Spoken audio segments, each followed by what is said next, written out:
Hi అండి, ఈరోజు మనం చేసుకోబోయే రెసిపీ చిన్నపిల్లలకి healthy food Apple banana puree. ముందుగా ఒక యాపిల్ తీసుకొని దాన్ని పీల్ ఆఫ్ చేసుకోవాలి. తర్వాత ఒక యాపిల్కి నేను 2 బనానాలను తీసుకుంటున్నాను. దాంట్లోకే జీడిపప్పులు బాదం పప్పులు నానబెట్టి తీసుకుంటున్నాను. పీల్ ఆఫ్ చేసిన యాపిల్ని చిన్న చిన్న ముక్కలుగా కట్ చేసుకోవాలి. ఈ విధంగా ముక్కలుగా కట్ చేసుకున్న తర్వాత కొంచెమంతా వాటర్ పోసి ఉడికించుకోవాలి. ఈ విధంగా బాయిల్ చేసుకోవాలి. అందులో పోసిన వాటర్ మొత్తం ఇంకిపోవాలి. వాటర్ అనేవి ఈ విధంగా ఇంకిపోయిన తర్వాత స్టవ్ ఆఫ్ చేసుకోవాలి.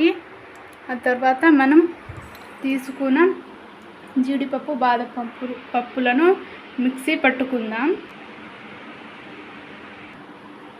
ఈ విధంగా మిక్సీ పట్టుకోవాలి. ఆ తర్వాత మనం బాయిల్ చేసి చల్లార్చుకున్న యాపిల్ ముక్కలను వేసుకొని మిక్సీ పట్టుకోవాలి. ఈ విధంగా మిక్సీ పట్టుకున్న తర్వాత మనం కట్ చేసి పెట్టుకున్న బనానా ముక్కలను వేసుకొని మిక్సీ పట్టుకోవాలి. ఈ విధంగా మిక్సీ పట్టుకోవాలి. మీ దగ్గర పాలు ఉంటే ఒక హాఫ్ టీ గ్లాస్ పాలను పోసుకోవాలి.